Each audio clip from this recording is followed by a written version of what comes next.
네, 안녕하셨습니까? 마지막 때 134회 2022년 10월 1일 토요일 안식일입니다. 오늘날도 아직도 우리 주위에는 마지막 때의 징조들이 일어나고 있습니다. 그 전쟁의 소식도 아직도 끊이지 않고 어느덧 10월이 지났음에도 불구하고 전쟁을 러시아와 우크라이나가 전쟁을 한 지가 벌써 7개월 이상이 됩니다. 또한 한국 정세를 통해서 볼 때 우리 한국 사람으로서는 참 아직도 전염병과 싸우고 있지만 와중에 또 한국 내에 그 정치적인 문제가 요란스럽게 됨을 우리 외국에서 사는 우리 교포로서는 좀 염려가 되지 않을 수가 없습니다. 외교 참사나 뭐 빈손 외교, 뭐 부실 외교, 윤 대통령께서 그동안 나토도 유럽의 나토도 가서 연설을 하시고 또한 영국 엘리자베스 2세의 추모도 가고 또한 유엔 총회도 참석을 하고 또한 카나다도 가고 이렇게 바쁘게 움직이는 윤 대통령을 향해서 국내에서는 외교 참사니 부실 외교니 빈손 외교니 홀대 외교니 각종 부정적인 입장만 내놓고 또한 공개되지 않은 그 몰래 카메라 식으로 사진을 찍고 또한 조작된 그 자막을 통해서 또한 잘못 뉴스가 전달되는 것을 통해서 한국은 더욱더 중요한 일도 아닌데 시끄러운 사정을 이끌어가는 걸 볼 때 안타까운 마음이 참지 못해서 이 한 말씀을 드리게 되는 것입니다. 왜냐하면 우리 외국에 있는 사람들은 그 뉴스를 어느 정도 이해를 하고 그러기 때문에 우리는 더 이해를 잘 하는데 한국에서는 오히려 더 반대로 나아가는 것 같아서 한 말씀 드리는 것입니다. 이 뉴스라는 것은 확실하게 증거가 되는 것을 뉴스를 해야지 추측을 하거나 또한 잘 들리지도 않는 그런 거를 녹음을 하고 영상을 찍고 공식적이지도 않은 것을 가지고 큰 일이나 벌어진 것처럼 뉴스화하는 장면들을 볼 때 참으로 한국 수준이 이것뿐이 안 되는가? 선진 국가를 향해서 나아가고 있는 이 시대에 이런 적은 일로 인해서 한국 정부가 서로 국민들이 뭉치지 못하게 하는 그런 오류가 MBC 방송을 통해서 더 전해지고 있는 것 같습니다. 어떻게 한결같이 모든 많은 방송들이 그 MBC가 조작한 그 자막을 가지고 그대로 이용하는지요.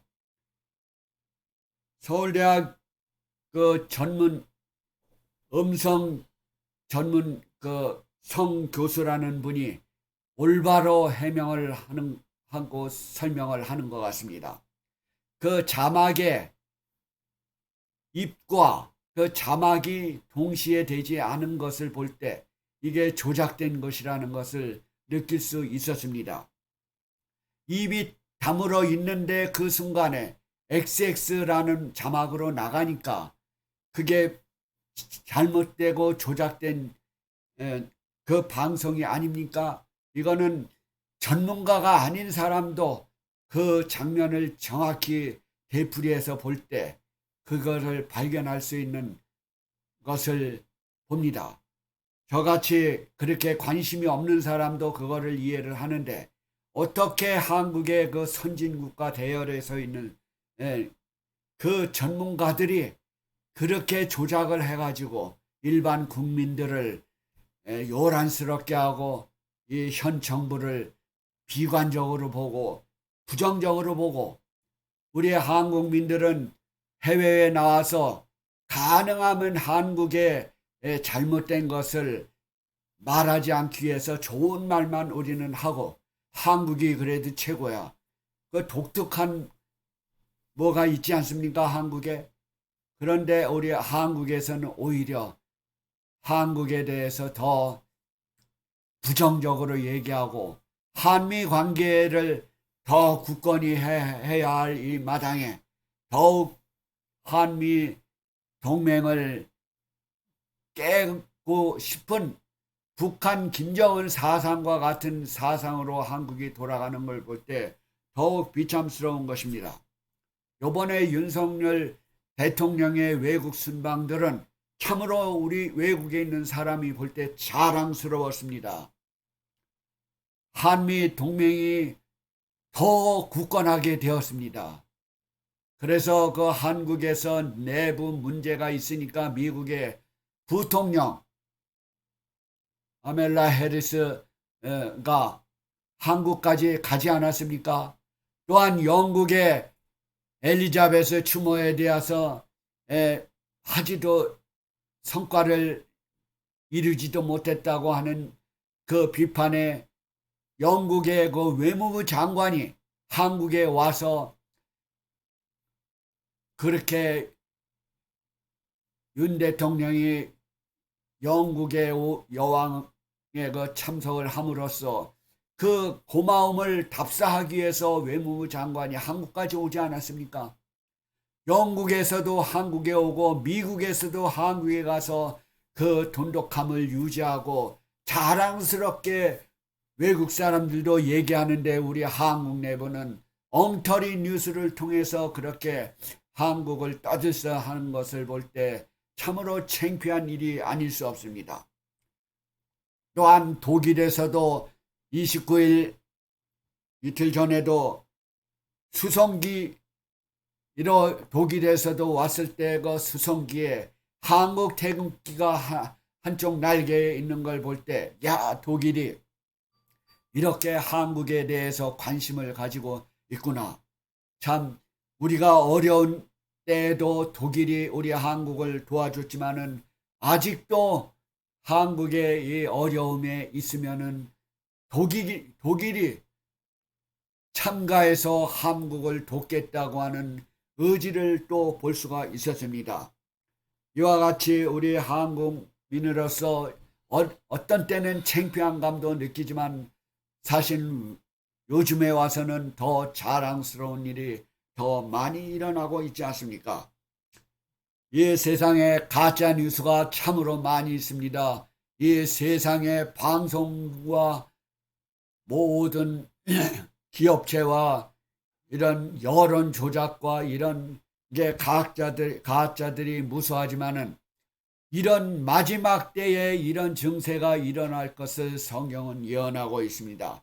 이 성경 말씀까지도 올바로 전하지 않은 기독교계 얼마나 많이 있지 않습니까?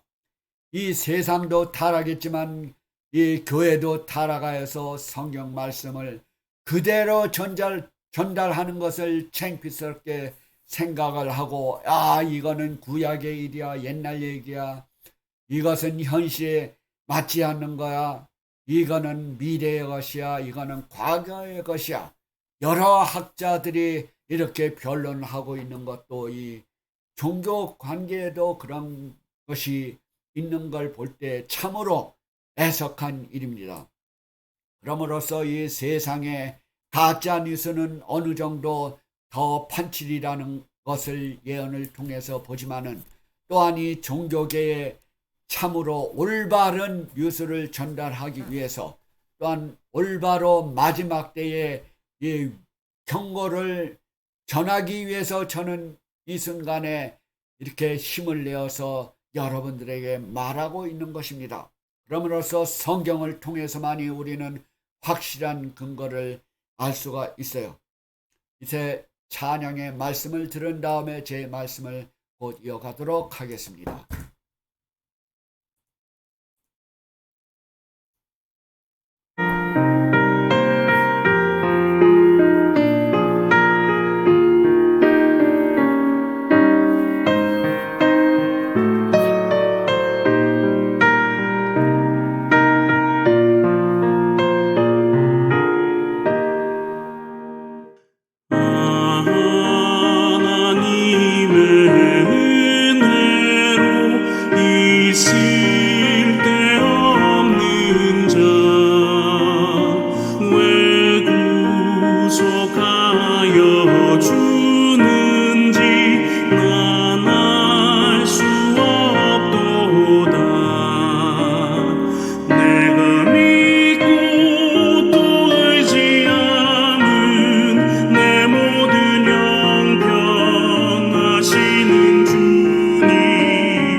그동안 일곱째 인을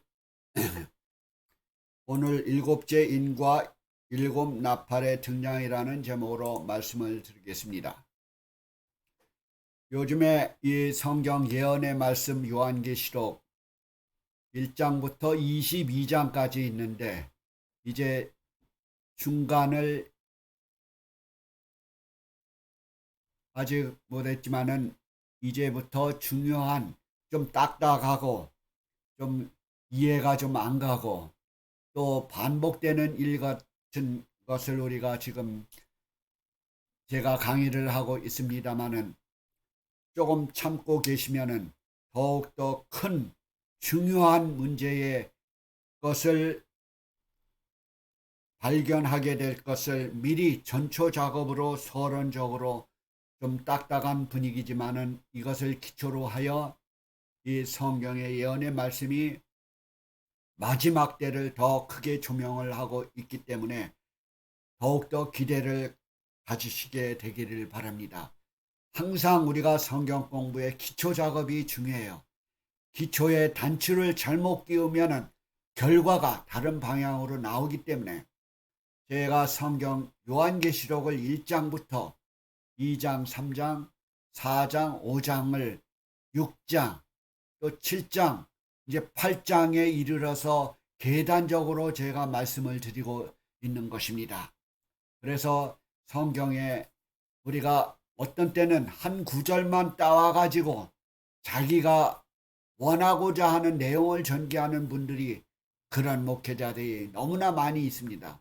이 성경은 전후와 또한 문맥을 다 살펴보아야 될 줄로 믿습니다. 그래서 제가 이 계단적으로 한 절도 빼놓지 않고 여러분과 같이 연구하는 마음에서 이어가고 있습니다. 계시록 8장 1절에 있는 말씀부터 오늘은 시작을 하게 될 것인데요. 우리가 그동안 여섯째 인까지 충분히 얘기했는데 오늘은 일곱째 인과 인이 끝나면서 8장 6절에 이제 일곱 나팔이라는 단어가 또 나오게 돼요. 사실 일곱 교회를 우리는 처음에 계시록 2장을 배웠고 그 다음에 6장에 가서 여섯째 인까지를 또 배웠습니다. 그런데 또 일곱 나팔이 또 오늘은 또 등장을 하게 돼요. 일곱째 인이 끝나면서 일곱 나팔이 또 시작이 되는데 이런 것들은 우리가 반복돼서 이루어지는 기독교 역사의 중요한 전 기간을 망라하고 있다고 볼 수 있겠습니다. 그런 의미에서 일곱째 나팔도 동일한 기간을 취급하는 역사적인 사건으로 볼 수 있다는 것입니다. 그리스도 교회사와 세속사, 세상의 역사, 성도의 삶에 영향을 미치는 그런 역사, 세속사. 그리고 오늘의 또 일곱 나팔이 시작되는 이 교훈에는 이 역사에는 그리스도교와 유대교와 이슬람교의 역사가 또 나오게 됩니다. 그래서 우리가 반복되는 일곱 교회, 일곱인, 일곱 나팔 뭐 이런 것들이 조금 번거스럽고 이해가 안 가지만은 사실은 같은 맥락에서 반복하고 있는 역사적인 사건들이라는 것을 우리는 서론적으로 먼저 알아야 되겠습니다. 혼돈되지만은 이것이 하는 이 예언의 말씀은 분명하게 우리에게 전달되어야 할 과제이기 때문에 반복해서 이 마지막 때를 예언하고 마지막 때를 설명하고 마지막 때를 교훈하고 경고하여서 성도들의 삶이 튼튼하고 신앙생활을 더 확실하게 갖게 하기 위한 목적으로 이 예언의 말씀, 성경 말씀이 기록되어 있는 것입니다. 그럼으로써 이 성경은 어느 한 기독교 교인이 아니고 어느 한 민족이 아니고 전 세계적인 하나님께서 인간을 창조하셨기 때문에 인류에 살아있는 모든 우리 인간들은 성경 말씀에 의해서 이 세상을 판단하고 마지막 때를 가릴 수 있는 것입니다. 그 위에 어떤 신도 이 성경 말씀을 대체할 수 있는 그런 사람과 그런 신이 없고 그런 민족이 없는 것입니다. 그러면서 우리 모든 민족은 이 성경 말씀에 의해서 역사를 배움으로써 미래를 장식할 수 있는 것입니다. 이 성경 말씀을 떠나 있기 때문에 이 민족과 민족이 투쟁하고 또한 전쟁의 소문이 있고 바로 우리가 지금 현재 배우는 과정에도 그런 말이 있지 않습니까? 천사가 이 내구팅의 바람을 잡고 있는 현재인 것입니다. 그러므로써 우리가 더욱 열심히 성경 말씀을 살펴봐야 될 줄로 믿습니다.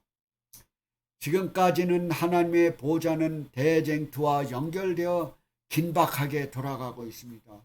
천사들은 쉴 새 없이 왕래하며 하늘의 24장로들과 만물들이 찬양이 끊임없이 이루어지고 울려 퍼지고 있습니다. 여기에 일곱째 인을 떼실 때에 계시록 8장 1절이요. 일곱째 인을 떼실 때에 하늘이 반시 동안, 여기 반시 동안쯤 고요하더라. 일곱째 인을 떼실 때에. 잘 들어보십시오. 이제 첫째 인부터 일곱째 인을 떼는 순간에 어떤 일이 일어나는지 잘 살펴보도록 합시다. 성경 말씀에 있는 요한이 AD 98년경에 1세기경에 기록한 이 요한계시록을 통해서 우리는 이거를 알고 살펴보고 있는 것입니다. 반시 동안 고요하더니 내가 봄에 요한이 봄에 하나님 앞에 시위한 일곱 천사가 있어 일곱 나팔을 받았더라. 일곱 천사가 있고 일곱 나팔을 받았더라. 이제 이 일곱째 인에 일어날 사건들을 또 봅시다. 일곱 나팔이 이제 전개되었죠. 하늘에 반시 동안 고해지더라. 참 이상하지 않아요? 반시 동안 하늘이 무슨 일이 생기기 전 바로 전 폭풍 전야의 고요함처럼 고요하더라. 바로 예수님 재림하실 때도 모든 천사가 인자와 함께 굉장한 일이 굉장한 천사와 함께 오신다고 예수님께서도 말씀하셨는데 모든 천사들이 지상으로 이동하는 이 큰 사건으로 또는 구속 사업에 끝나는 엄숙한 상황이 아닌가. 잠시 동안 고요한다. 반시 동안. 어떻게 반시 이를 얘기했을까요? 시간을 얘기했을까요? 이것은 온 우주가 긴장하며 조용해지는 것은 추측만 가지고는 우리가 잘 알 수가 없습니다. 성경 예언상 반시 동안이라고 하는 것은 1일을 1년으로 계산하라는 명에 의해서 성경의 에스겔 4장 6절이나 민수기 14장 34절에 이 예언을 할 때는 1일을 1년으로 하라라고 하는 그 교훈이 있기 때문에 수학의 공식처럼 성경 예언에도 공식을 주었던 것이 바로 1일을 1년으로 하라는 것입니다. 그래서 반시는 7일 정도를 가리키는 셈입니다. 일주일 동안 고요해지더라. 예수님께서 재림하실 때에 아마 이 장면이 해당되는 일이라고도 생각이 됩니다. 그래서 일곱째 나팔이 부는 마지막 때에는 예수님의 재림을 알리는 거죠. 바로 나팔이라고 하는 것은 알리는 데 목적이 있습니다.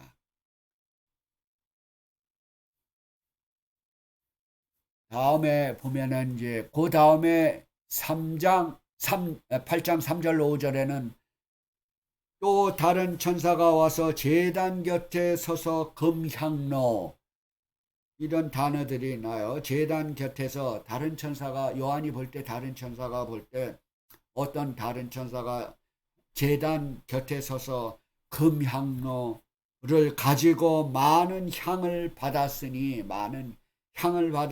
이는 모든 성도의 기도들이다. 성도의 기도가 나옵니다. 사실 그 기도와 연관이 있죠. 금향로, 제단 곁에서 향을 받았고 성도들과 합하여 보좌 앞 금단에 드리고자 함이라. 바로 이 다른 천사가 이런 자세를 갖고 있죠. 그 향이 성도의 기도와 함께 천사의 손으로부터 하나님 앞으로 올라가는지라. 그 기도의 향이 올라가는 그런 것을, 상징적인 것을 보게 되고 연상을 하게 됩니다. 5절에 보면은 천사가 향로를 가지고 단위에 불을 담아다가 땅에 쏟음에 내성과 음성과 번개와 지진이 나더라. 바로 천사가 향로를 가지고 불을 담아다가 땅은 바로 이 세상을 얘기하고 있어요. 그래서 여기에 이 장면들을 보면 천사가 이 중보하는 누군가가 일을 하는데 그게 중보의 역할을 하고 있는 그리스도를 상징하는 중보의 사업을 하고 있는 장면을 보게 되는 것입니다. 왜냐하면 예수님만이 우리의 중보의 대상이 되기 때문에 그렇습니다. 향단은 바로 금향로, 금단, 향연은 기도와 관계가 있습니다. 이스라엘 백성들이 성소 제도를 통해서 그 성소 내에는 성소와 지성소 사이에 휘장이 있습니다. 그래서 바로 정면에 안치되어 있는 휘장 앞에 그 향은 기도와 은혜를 대표하는 것입니다. 그래서 제사장이 향을 들고 가서 그 향이 가는 것은 백성들의 기도와 하나님의 은혜를 통해서 기도를 전달되는 것을 표현하고 있습니다. 그 땅의 내성과 음성과 번개와 지진으로 라는 말은 은혜의 시기가 끝나는 장면을 얘기하고 있습니다.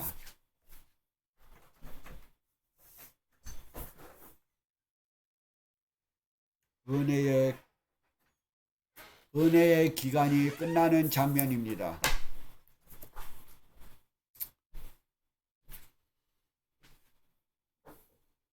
이 은혜의 기간이 끝나는 장면은 두 가지 과정이 일어나는 것이죠. 하나님의 백성은 용서와 보호를 받지만은 은혜의 기간이 끝나는 그 악인들에게는 재앙과 멸망이 오는 것이죠. 바로 세상의 끝이 오고 하나님의 나라가 임하기를 기도하는 성도들의 자세를 여실히 또 이 기도의 은혜의 과정을 통해서 보게 됩니다. 내성과 음성과 번개 지진이 요란스럽게 나더라도 하나님의 나라에 임하는 성도들의 자세는 기도하는 자세, 마지막 그 순간에 그리스도가 바로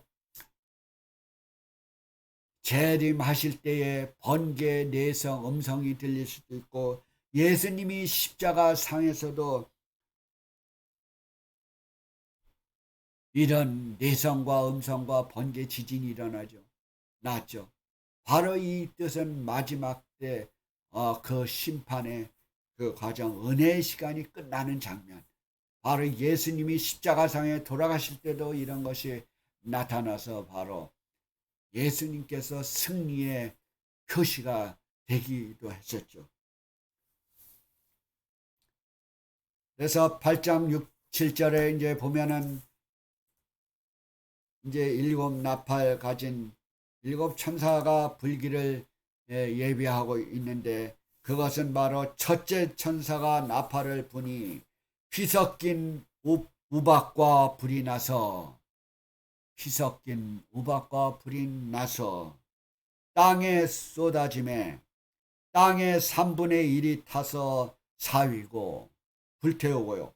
수목의 3분의 1이 타서 또 사위고 각종 푸른 풀도 다시 사위더라라고 하는 불이 다 타서 재가 된다는 의미를 사위더라 이렇게 표현하였더라고요. 그래서 이 첫째 나팔이 불 때에 일어나는 과정을 얘기하고 있어요. 첫째 교회와 첫째인이 모두 요한이 살아있을 때 1세기 사건입니다. 첫째 나팔도 1세기에 하나님께서 경고하신 심판을 예고하고 있는 것이죠.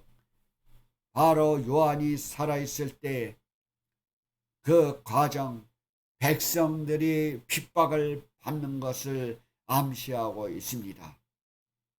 우박과 불, 바로 애굽에 내렸던 칠재앙을 연상케 하죠. 하나님의 심판하실 때, 하나님께서 어떤 일을 심판하실 때에 일어나는 일들입니다. 피 섞인 우박과 불, 바로 피는 전쟁과 죽음을 의미하죠. 또한 땅과 수목과 3분의 1과 각종 푸른 풀은 불살라졌다는 것은 바로 무슨 이야기일까요? 이 땅은 세상을 의미하고, 또한 수목은 구약 성경에서 하나님의 백성을 예표하기도 하는데, 이스라엘을 상징하는 단어이기도 합니다. 그래서 이스라엘을 아름다운 푸른 감람나무라고도 표현하고, 또한 에스겔서의 푸른 나무로 표현을 했습니다. 그래서 여기에 보면은 푸른 나무들도 이렇게 불살라 버렸다는 것이죠. 이것은 좀 상이한 일 같지만은 이 나무를 하나님의 백성으로 표현을 해서 하나님의 백성을 불살라 버렸다는 것은 바로 1세기에 있었던 사건을 얘기하고 있어요. 다섯째 나팔에서는 하나님께서 각종 수목은 해하지 말라라는 말을 하였는데, 그때는 하나님의 백성을 보호하겠다는 말이죠. 앞으로 다섯째 나팔에 또 한번 배우겠지만, 그러나 여기서 7절에 나오는 각종 푸른 풀도 타서 사위였다는 것을 보아서는 첫째 나팔은 그 심판이 이스라엘에게 임했다는 것을 심판하고 알려주고 있어요. 이스라엘에게 임했다는 것을 시사하고 있습니다. 여기에 첫째 나팔에 각종 수목과 푸른을 불태워버렸다고 하는 것은 1세기에 있었던 이스라엘 백성들을 얘기하고 있습니다. 그래서 이 첫째 나팔은 바로 이스라엘에게 그런 일이 있었죠.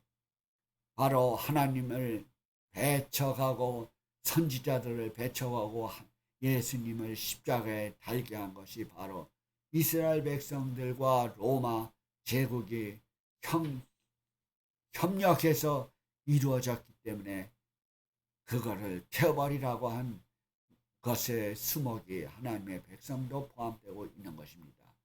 그러나 다섯째 나팔에서는 이 수목을 해치지 말라라는 경고가 나옵니다. 그것도 하나님의 백성이 마지막 때에 살아남을 것을 예언하고 있습니다. 바로 1세기의 하나님의 심판들을 살펴보면은 3분의 1이란 말은 심판하고 관계가 있어요. 그래서 하나님의 심판을 3분의 1이라고 표현한 일은 참 많이 있습니다. 인구가 많은 도시나 종교 중심지나 로마 나라나 예루살렘이나 많은 부분을 가리킬 때 3분의 1을 표현을 하고 있는 것입니다. 1세기의 심판은 바로 AD 70년에 예루살렘이 멸망한 일입니다. 하나님의 백성들을 택함을 받은 이스라엘 족속 백성들이었지만은 고집스럽게 선지자들을 배척하고 예수님을 십자가에 못 박고 그리스도인을 핍박하고 복음을 전파하는 사람들을 멸시하고 방해하고 또한 원수의 일까지 대신하였던 것입니다. 바로 이스라엘, 그 하나님의 백성, 택한 백성이라고. 그래서 그 백성들은 온 세계로 퍼지게 되었고 나라를 잃은 상태가 되지 아니하였습니까?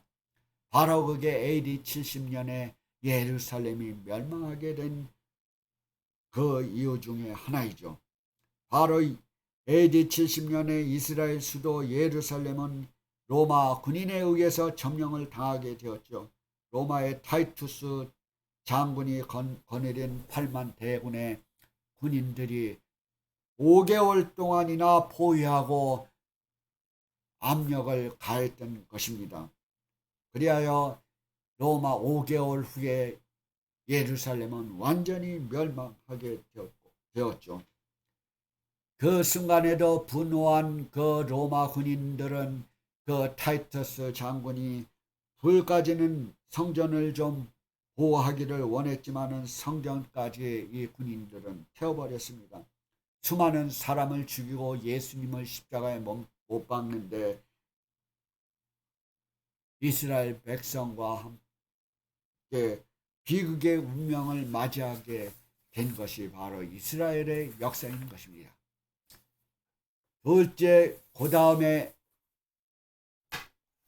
둘째 천사의 나팔 소리가 불러서 어떤 일이 일어났는지를 보게 되겠습니다.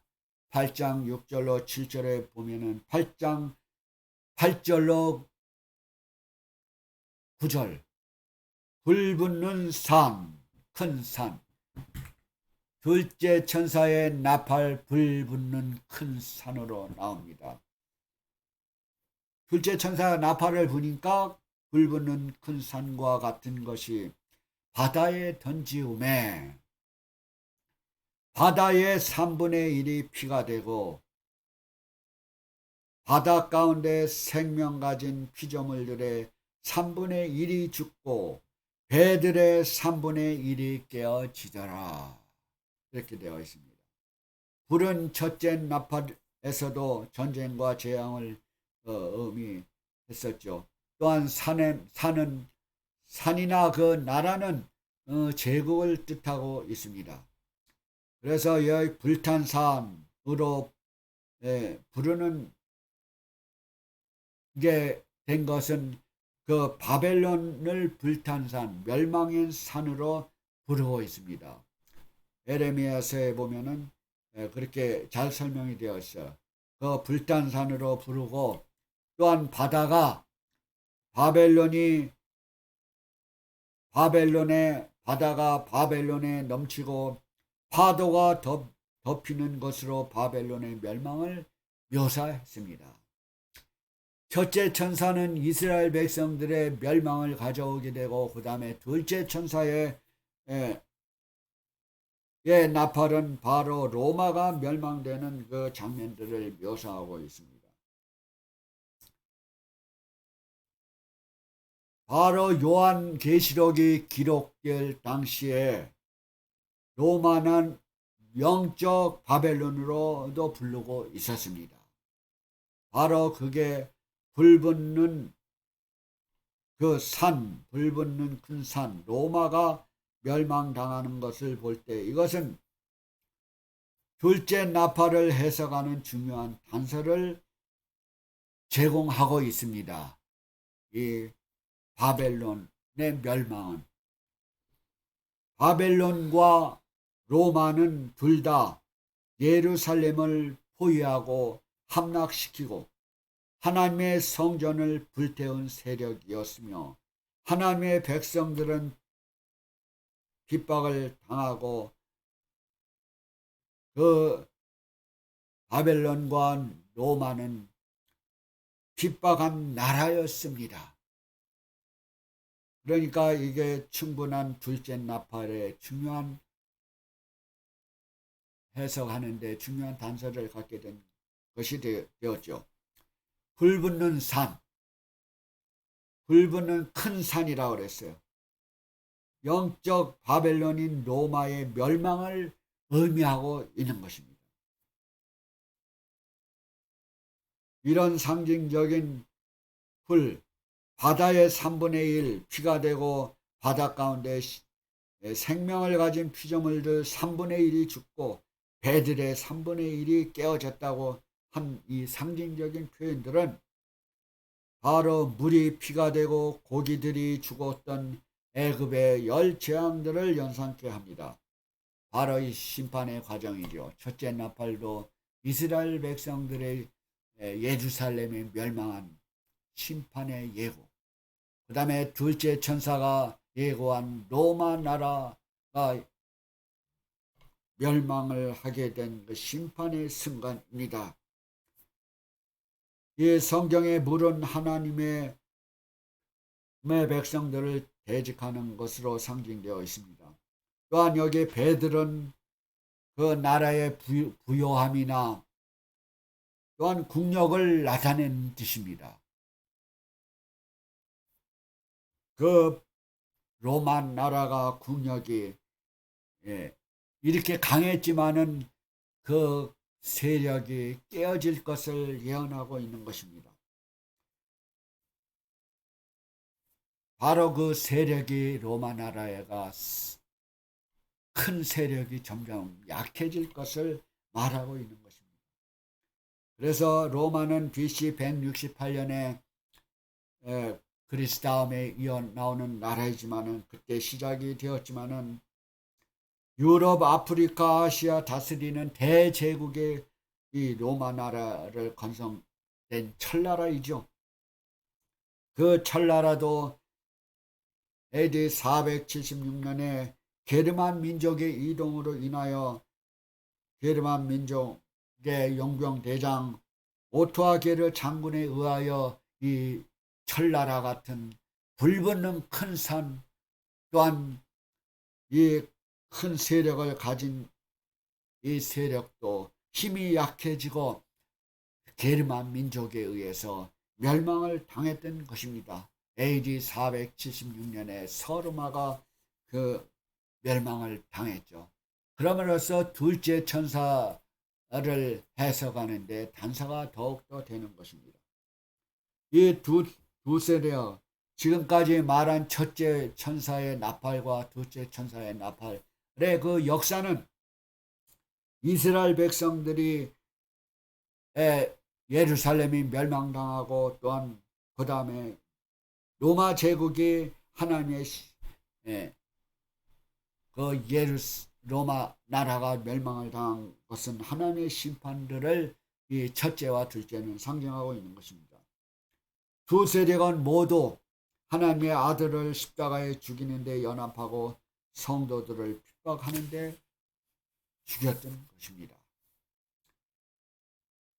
이와 같이 첫째와 둘째 나팔을 통해서 이 하나님의 백성들은 죽임을 당하고 역사는 또 이 다음에 이루어질 역사는 또 로마 나라가 멸망한 이후에 그 셋째 천사의 나팔 소리는 더욱더 우리들에게 의아심을 갖게 되고 또한 무슨 일이 일어날 것인가는 이 다음 주일에 셋째와 넷째를 또 통해서 보겠습니다. 이와 같이 역사는 일곱 교회와 일곱 인과 일곱 나팔로 반복해서 마지막 때를 설명하고 있습니다. 이런 선악간의 대쟁투의 역사를 우리는 더욱더 깊이 연구해야 될 줄로 믿습니다. 다가오는 일주일 동안도 하나님의 사랑과 예수님의 은혜와 성령의 교통하심이 여러분과 여러분 가정에 함께 임하시게 되기를 바랍니다. 이제 시청하여 주셔서 감사합니다.